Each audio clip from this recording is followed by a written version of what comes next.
Scientists have a name for it. They call it a location with persistent anomalous activity. But the people who actually went inside these buildings, the researchers, the historians, the investigators who spent nights in these rooms, they use a different word. They use the word wrong. Something is wrong with these places. And in every single case on this list, the harder people looked for a rational explanation, the darker and more disturbing the truth became. One of these houses hid a sealed room for nearly a century. When they finally opened it, what was sitting inside stopped the entire investigation team cold. Join us and let's discover the most mysterious and haunted houses in the world. Let's go. Number 13. The Myrtles Plantation. Built in 1796 in St. Francisville, Louisiana, the Myrtles Plantation sits on confirmed Tunica Native American burial ground. Archaeologists have verified this. It is not a legend used to sell tickets. The bones were already there when the first foundation stone was laid, and every owner of the property since has had to live with that fact. The plantation's most documented figure is a woman named Chloe. She was enslaved on the property, and according to historical accounts, she was caught eavesdropping on her enslaver's private conversations. Her punishment was brutal. One of her ears was severed. From that point forward, she wore a green turban to cover the wound. The story goes that Chloe eventually baked a cake laced with oleander leaves, a plant so toxic that a single leaf can kill a child, and served it to the household. The wife and 2 daughters of the property owner died. Chloe was hanged the following day by fellow enslaved workers, reportedly out of terror of the punishment the whole community would face if she wasn't. That is a documented historical sequence of events. Now here is where it stops being history and starts being something else entirely. In 2002, a photographer named Francis Baker took a routine exterior photography of the plantation grounds. When the image was developed, a figure was clearly visible between 2 oak trees, the shape of a child, arms extended, standing in an area where no one had been present during the shoot. The photography was submitted to multiple independent photo analysts. None of them could identify a conventional explanation. It remains unresolved. The Myrtles operates today as a bed and breakfast. Guests book specific rooms based on reported activity levels. The most common complaint isn't fear, it's that they simply cannot sleep. Number 12. The Ancient Ram Inn. If the Myrtles unsettles you, the Ancient Ram Inn in Wootton-under-Edge, England, operates on a completely different level. This building dates to approximately 1145 AD. To put that in perspective, it was already over 300 years old before the Black Death swept through Europe. It has been standing longer than most countries have existed. The structure was built directly on a confirmed pagan burial site. During excavations of the property, skeletal remains of children were discovered beneath the foundation, alongside physical evidence of ritual sacrifice. That is not a ghost story. That is an archaeological finding documented in writing. The man who purchased the building in 1968, John Humphreys, paid £2,500 for it. On his very first night inside, he claimed he was physically dragged from his bed and thrown across the room by a force he could not see. He didn't leave. He spent the following decades cataloging every event inside the building with obsessive precision. The room known as the Bishop's Room became the focal point. Multiple investigators and guests reported being physically pinned to the bed in that specific room, unable to move, unable to call out. Scientific instruments brought into the building recorded electromagnetic field readings significantly above any baseline that could be explained by the building's wiring or location. Here is the detail that most ghost tour guides skip entirely. The inn sits at the confirmed intersection of 2 ancient ley lines, alignments connecting prehistoric sites across the British landscape. Geomagnetic surveys of the intersection point beneath the building returned readings that researchers from 2 separate institutions described in their reports using the same word: anomalous. Nobody has explained what is generating those readings. The building is still there. John Humphreys lived in it until his death. His daughter now maintains it. Only 1% of people know the dark truth behind what we are about to show you next. If you want to be part of the few who actually know what's happening in the world, subscribe and leave a like right now. Done? Look at this. Number 11. Leap Castle. What separates Leap Castle in County Offaly, Ireland from almost everything else on this list is that the horror here has a body count, and we know the number because workers physically counted the remains. The castle was built in the late 15th century and controlled for generations by the O'Carroll clan, a family whose internal power struggles were so savage that Irish historians have largely run out of diplomatic language to describe them. The single most documented event occurred in the castle's chapel around 1532. A chieftain walked in during a religious ceremony and drove a sword through his own brother, who was a priest, while the brother was mid-mass. The brother died on the altar. That room is now called the Bloody Chapel. It has been the center of reported activity ever since. But the chapel was not the worst discovery. In the late 1800s, renovation workers broke through a wall adjacent to the chapel and found a hidden chamber, an oubliette, a dungeon accessible only through a trapdoor in the ceiling where prisoners were dropped and left to die in the dark. What was inside stopped the work entirely. Human skeletal remains filled the chamber to a depth of approximately 3 meters. Picture a standard room in your house, floor to ceiling, wall to wall, packed entirely with bones. That is the scale. The remains were removed by workers using pitchforks. It took 3 cartloads. 3 cartloads. The current owner, Anne Callery, purchased Leap Castle in 1991 and has lived there since. She has stated publicly that she accepts the activity in the building as part of the property. Visitors who have spent nights in the Bloody Chapel report something specific and consistent. Not sounds, not shadows. The feeling of being watched by something that is standing directly behind them. Number 10. The Conjuring House. In January 1971, Roger and Carolyn Perrin moved their family of 7 into a farmhouse at 1677 Round Top Road in Harrisville, Rhode Island. They had no idea that the property had a recorded history of violent death stretching back over 200 years. They found out the hard way. Within weeks of moving in, the family began documenting events inside the house with a specificity that is genuinely difficult to dismiss. Objects moved. Temperatures dropped in isolated areas with no ventilation explanation. Their 5 daughters reported being physically grabbed in their beds at night. Carolyn Perrin began exhibiting behavioral changes that the family described as increasingly severe, speaking in voices, assuming postures her body should not have been capable of, and on at least one documented occasion, levitating from her chair during what witnesses described as a trance state. The family contacted paranormal investigators Ed and Lorraine Warren, who brought a research team to the property in 1973. What the Warrens documented during their investigation formed the basis of the 2013 film The Conjuring, which became the highest-grossing paranormal film in the history of cinema, generating over $319 million worldwide. But the real history of the property is darker than the film showed.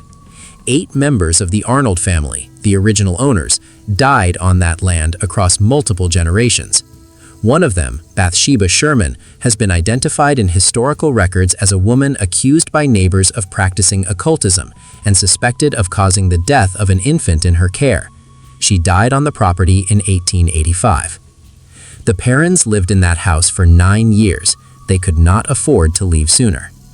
Andrea Perrin, the eldest daughter, published a 3-volume memoir about the experience. She has never returned to the property. Number 9. Highgate Cemetery. Highgate Cemetery in North London opened in 1839 and contains the remains of over 170,000 people across 53,000 graves. Karl Marx is buried there. So is Douglas Adams. So is George Eliot. It is one of the most historically significant burial sites in the English-speaking world. It is also the location of one of the most extensively documented and publicly witnessed supernatural events of the 20th century. And unlike most entries on this list, this one played out on the front pages of British newspapers in real time. In 1970, 2 men named David Farrant and Sean Manchester independently reported encounters with a figure inside Highgate Cemetery. a tall entity with pale features and an unusual presence that both men described in nearly identical terms without prior contact with each other. Manchester published his account in the Hampstead and Highgate Express in February 1970, identifying the entity as a vampire and claiming that something had been disturbing graves in the cemetery for months. Farrant reported his own encounter separately the same week. What followed was extraordinary. On the night of Friday, March 13, 1970, hundreds of people gathered at the cemetery gates after Manchester announced on live television that he intended to perform a ritual to destroy the entity. The crowd overwhelmed the gates. People broke into the cemetery. Multiple individuals claimed encounters with something inside the grounds that night that they could not explain. British police were called. Several people were detained. The graves in the vampire's reported area of activity showed physical evidence of disturbance that was never attributed to the intruders. 3 fox carcasses were found drained of blood near the site. The British press covered the events for months. No conventional explanation for the animal deaths was ever officially established. Number 8. Château de Brissac. France's Château de Brissac is the tallest castle in the country. 7 stories, 204 rooms, continuously owned by the same aristocratic family for over 500 years. It is one of the most beautiful structures in Europe. It is also reportedly home to something that has terrified guests for centuries.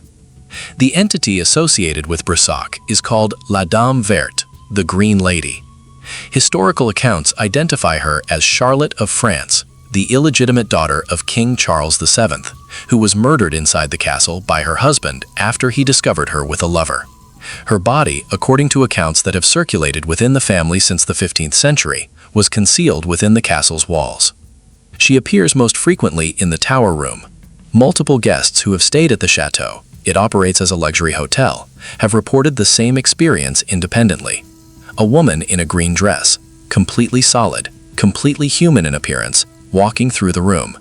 And then she turns around, and where her face should be, there is only rotted, hollow ruin. Staff at the chateau no longer assign guests to the tower room without a prior conversation. Here is the second layer that the tourist brochures leave out entirely.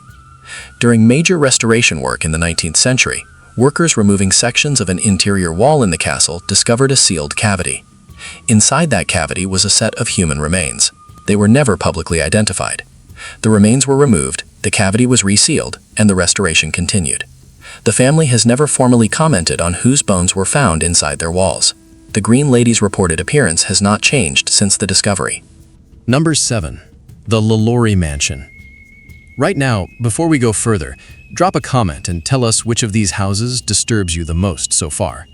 Because what comes next isn't a ghost story, it's documented history, and it is the most disturbing entry on this list that has nothing to do with the supernatural. The LaLaurie Mansion stands at 1140 Royal Street in New Orleans.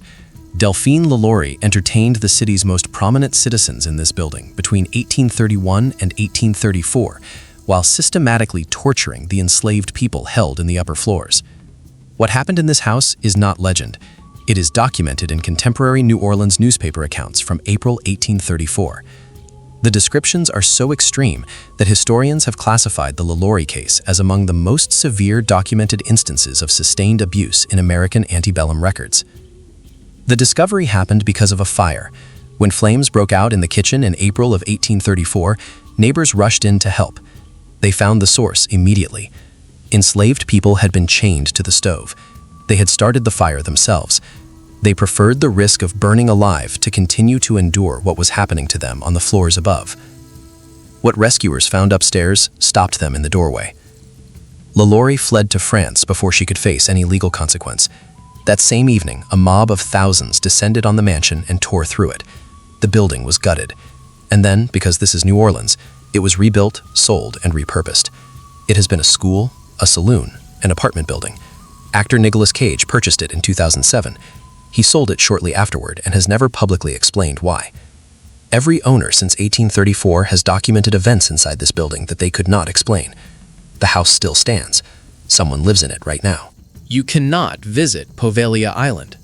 The Italian government has kept it closed to the public for decades. Locals in Venice who fish in the surrounding lagoon correct their course when they drift near its waters. They do not discuss it at length. The reason? when you understand the history, is completely rational. The ground of Poveglia Island is, by scientific soil analysis, approximately 50% human ash and human bone fragments, not near the surface, all the way down. During the Black Death outbreaks of the 14th century, Venice used Poveglia as a quarantine dump. The sick, the dying, and the dead were transported there by boat. Between 100,000 and 160,000 people died on that island across multiple plague cycles. Their remains were burned in mass pyres directly on the soil, over and over for decades. The island became, in the most literal possible sense, a place made of the dead. Then, in 1922, 600 years later, someone decided to build a psychiatric hospital on top of it. The hospital operated until 1968. During that period, one doctor became notorious among the patient population for conducting experimental neurological procedures without anesthesia or clinical justification. Patients were subjected to crude lobotomies and repetitive electroshock treatments at a scale and frequency that had no therapeutic basis. According to accounts that circulated after the hospital's closure, the doctor eventually climbed the hospital's bell tower and threw himself from the top. He survived the fall.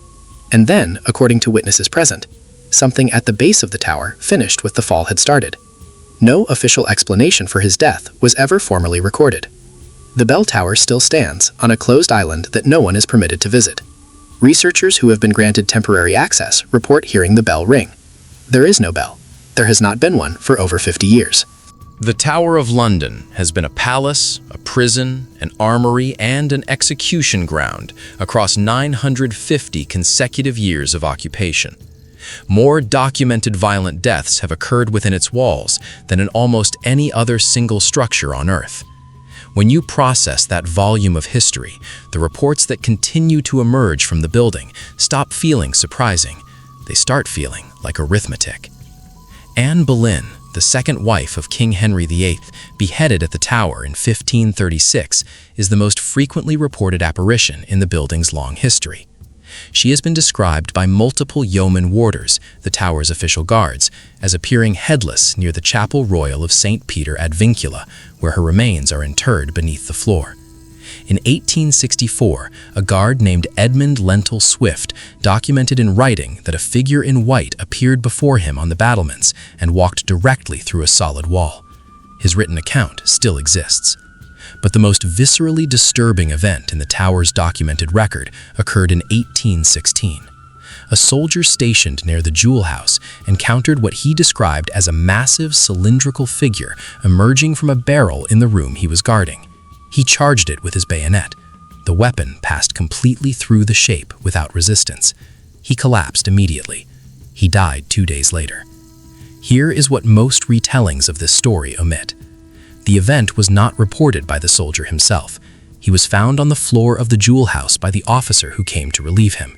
His account of what happened was recorded by that officer, witnessed by 2 additional soldiers, and formally documented in the tower's own administrative records.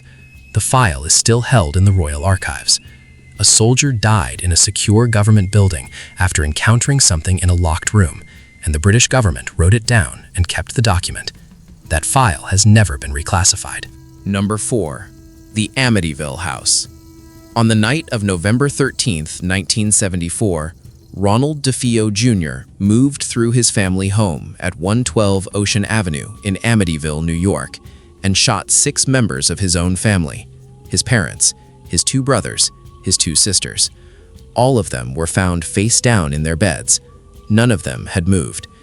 The medical examiner confirmed that all 6 victims had been in a deep, unnatural sleep at the time they were shot, and that none of them had stirred or attempted to flee, despite the fact that the shootings happened sequentially, 1 room at a time. No neighbors reported hearing a single gunshot.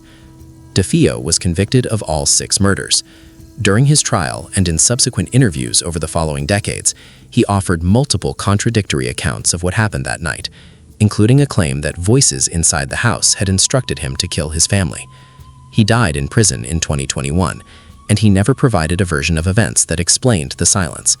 6 people shot, 1 at a time, with a high-powered rifle, and the neighbors heard nothing, and none of the victims moved.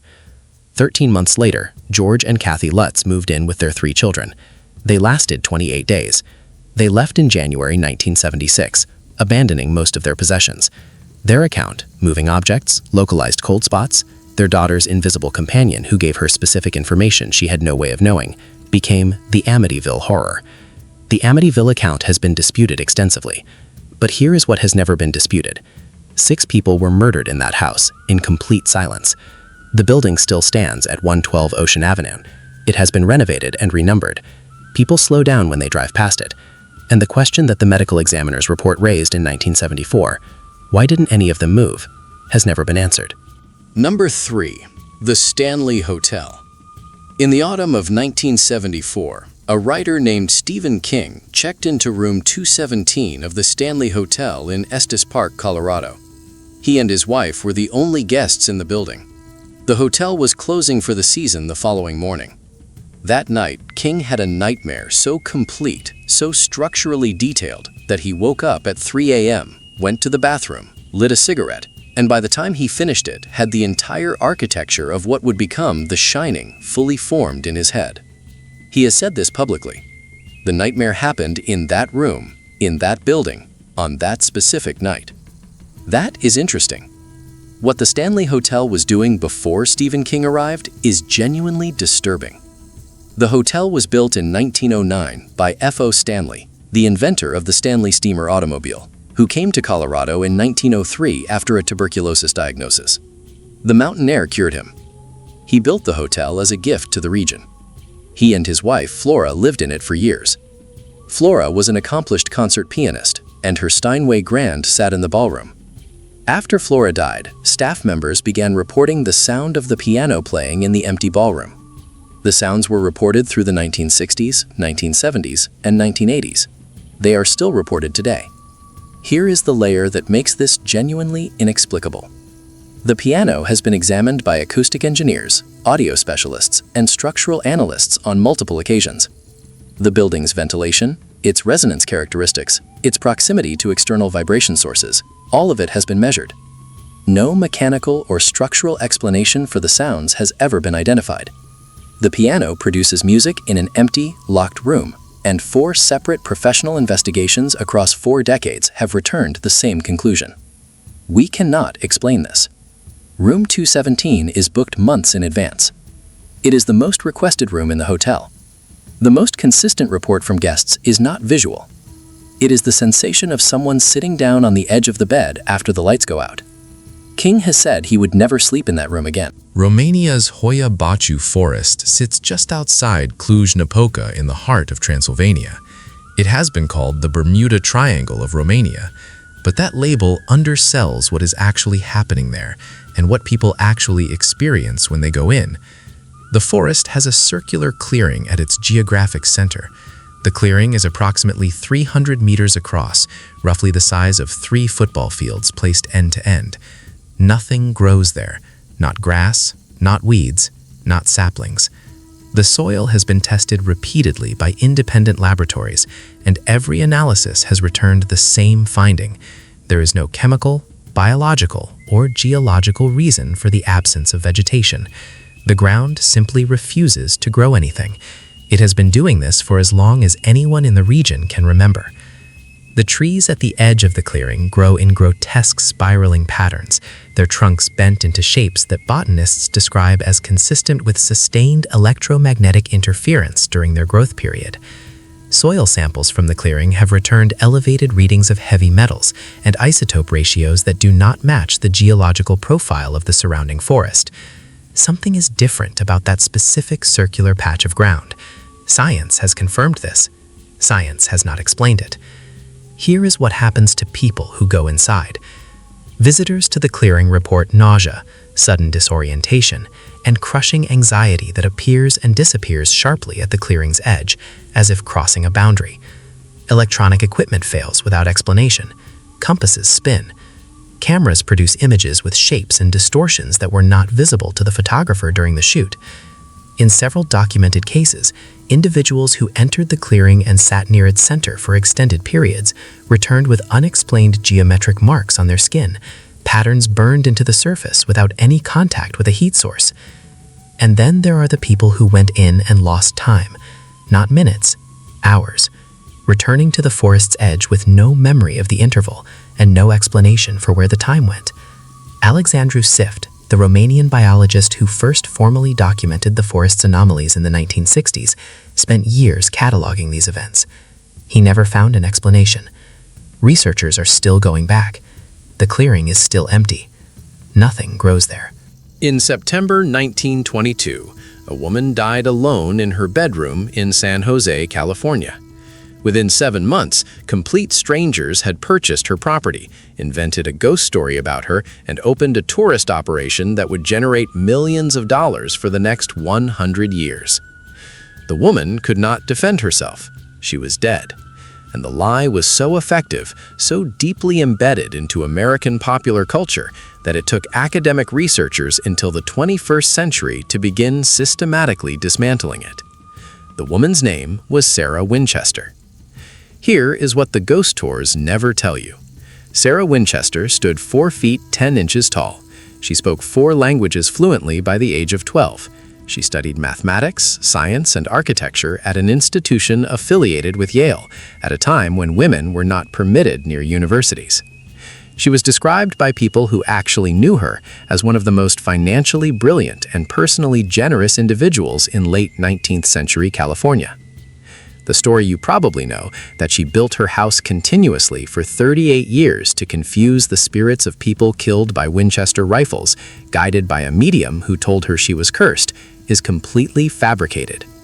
The medium, a man named Adam Coons, never existed. Historians searched every available record in Boston and New Haven. There is no trace of him anywhere. The story was invented in a 1967 ghost book, 45 years after Sarah died. The seance room that tour guides have described for over a century, it was the private office of her Japanese head gardener. The 13 hooks in the cabinet that supposedly revealed her supernatural obsessions, those were installed by the tourist operation around 2008, 86 years after Sarah's death. The staircases that go nowhere, the doors that open onto walls, a carpenter named James Perkins, who actually worked on the construction, stated explicitly that those features were built after Sarah Winchester died. The carnival workers added them. They built the mystery themselves. In 2016, a preservation team broke through a sealed wall and discovered a room that had been completely closed off since the morning Sarah died in 1922. They called it the Daisy Room, named after the daisy pattern pressed into its windows. Inside was a pump organ, a Victorian couch, a sewing machine, a dress form, and several paintings. All of it arranged as if someone had simply stepped out for a moment and intended to return shortly, untouched for 94 years. When the safe, hidden in the Winchester house, was finally opened after Sarah's death, the people who expected gold and spirit tablets found something else. A lock of hair from her daughter Annie, who had died 6 weeks after birth. Unworn baby shoes. A lock of her husband William's hair. Their death certificates. That was everything. The locked safe of a woman dismissed for a century as obsessed with the supernatural contained only proof that she had loved people and lost them. Sarah Winchester donated over $1 million, equivalent to roughly $15 million today, to build a tuberculosis hospital in Connecticut in memory of her husband William, who died from tuberculosis at 43. That hospital is still operating, right now, today. It functions as the Winchester Center for Lung Disease at Yale New Haven Hospital. Yale Medicine's own website traces its history directly to Sarah Winchester's bequest. She employed hundreds of workers from American, Dutch, Italian, Irish, Chinese, and Japanese backgrounds at $3 per day, triple the standard wage for construction laborers in that era. She purchased homes for longtime employees. She named several of them in her will. Former workers named their children after her. The University of Wyoming Firearms Research Center published a formal reassessment of Sarah Winchester's legacy in October 2023. It stated directly, her real story is that of a brilliant, charitable woman whose life was marred by tragedy and forever tarnished by gossip mongers and tabloid drama. The Winchester Mystery House is still open for ghost tours today. The gift shop still sells books about the spirits Sarah supposedly summoned. The 13 hooks are still mounted in the cabinet of what was actually a gardener's office. The mythology is still generating revenue for the descendants of the people who invented it. But Walter Magnuson, the man who has been systematically opening the house's locked spaces since 2015, has confirmed something that should stop everyone cold. With 161 confirmed rooms and no blueprints, there are spaces inside that structure that no living person has ever seen. The real mystery of the Winchester Mystery House was never what was inside the walls. The real mystery is why it took over 100 years for anyone to look, and what we are still afraid of finding. If you thought this was terrifying, you are not ready for what they found in the video on your screen. Click it right now. The truth is worse than you think.